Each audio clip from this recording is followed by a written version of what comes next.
Hello friends, welcome again to my channel Gujju તડકા. તો friends, આજે હું એક નવી જ રેસીપી લઈને આવી છું. તો તમે જાણો છો ફ્રેન્ડ્સ, ગરમી ચાલુ થઈ ગઈ છે અને ગરમીમાં આપણને એકદમ ઠંડુ ઠંડુ ખાવા મળે તો આપણને ખૂબ જ મજા આવે છે. તો તેવું જ હું આજે લઈને આવી છું માવા રબડી. તો ચલો આપણે બનાવવાનું શરૂ કરીશું અને ખાવામાં પણ તે એકદમ યમી લાગે છે.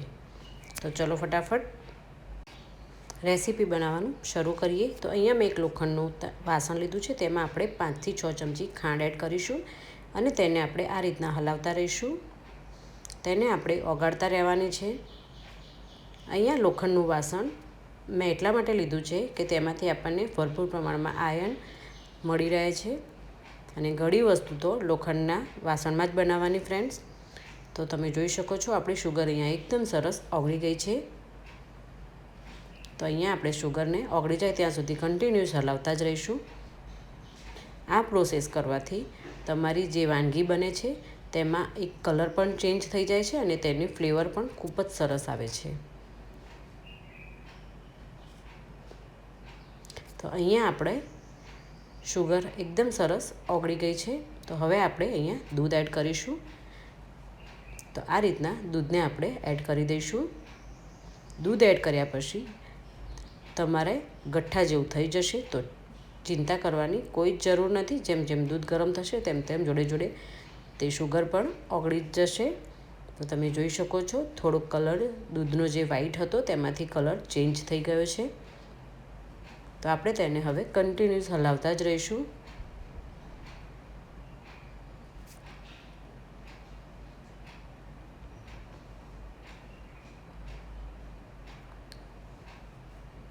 તો હવે મેં અહીંયા બીજું જે અડધો લીટર દૂધ હતું તે મારા જોડે ગરમ કરેલું ઓલરેડી પડેલું હતું તો તે મેં એનો યુઝ કર્યો છે. એટલે અહીંયા મેં ટોટલ 1.5 લીટર દૂધની માવા રબડી બનાવી છે. હવે આપણે દૂધને આ રીતના કન્ટિન્યુઅસ હલાવતા જ રહીશું ફ્રેન્ડ્સ. તો તમે જોઈ શકો છો હવે એક પણ ગઠ્ઠો નથી. તો ઉપરથી આપણે થોડી ખાંડ પણ બીજી એડ કરી લઈશું. અહીંયા ટોટલ મેં 9 થી 10 ચમચી જેટલી શુગર લીધેલી છે. તમારે શુગર જે તમારી ગળપણ જોતું હોય તે રીતના તમે યુઝ કરી શકો છો. અહીંયા તો દૂધ અહીંયા એકદમ સરસ ઉકળવા લાગ્યું છે. તો આપણે હવે સાઈડમાંથી જે મલાઈ જામતી જાય તેને આ રીતના સાઈડની કિનારીએ ચોંટાડતા રહીશું.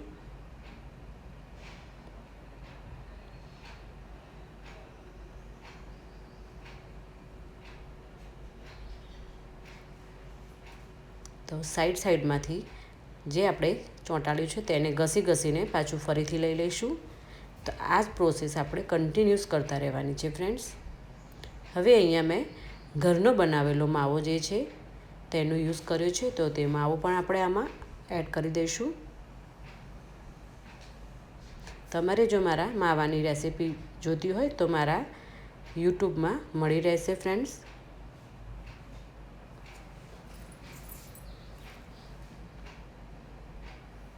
હવે આપણે આને કન્ટિન્યુઅસ હલાવતા જ રહેવાનું છે.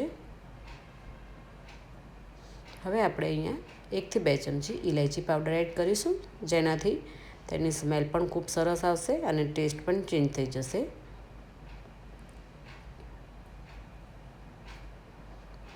તો હવે આપણે આને કન્ટિન્યુઅસ હલાવતા જ રહીશું અને આ રીતના મલાઈને સાઈડ વાઇઝ કરતા રહીશું અને ફરીથી કિનારીમાંથી ઉખાડીને લેતા પણ રહીશું. તો તમે જોઈ શકો છો ફ્રેન્ડ્સ, કલર એકદમ સરસ બ્રાઉન થઈ ગયો છે અને થોડું દૂધ પણ આપણું એકદમ જાડું થવા લાગ્યું છે અહીંયા.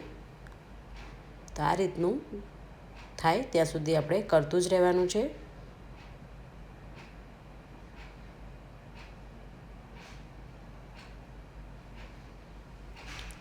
અહીંયા તમારે અડધું દૂધ થાય ત્યાં સુધી તો દૂધ ઉકાળવાનું જ છે ફ્રેન્ડ્સ.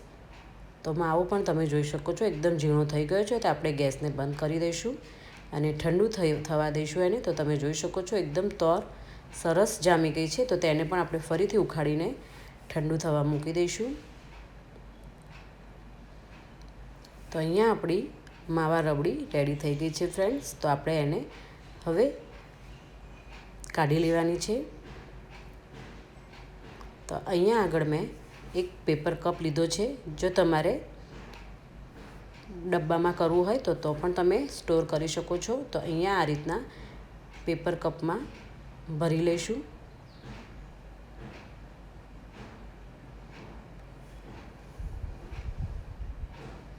હવે આપણે તેને ઉપરથી રેપ કરીને ફ્રીઝરમાં મૂકી દઈશું. તો 8 કલાક માટે તેને ડીપ ફ્રીઝમાં મૂકી દઈશું.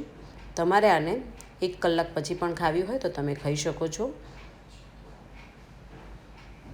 તો આપણે 8 કલાક થઈ ગયા છે ફ્રેન્ડ્સ. તો હવે હું તમને કાઢીને પણ બતાવી દઉં. તો આ રીતના એકદમ સરસ જામી ગઈ છે. તો કાતરની મદદથી પેપરને કટ કરી દઈશું.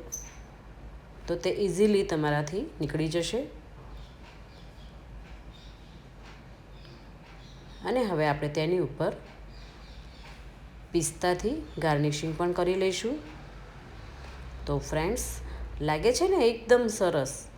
જેટલું સરસ દેખાય છે તેટલું ખાવામાં પણ ખૂબ જ યમી છે.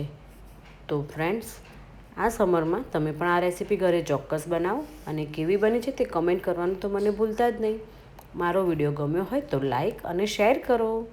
આવી જ રીતે મળતા રહીશું અવનવી રેસીપી સાથે. Thank you.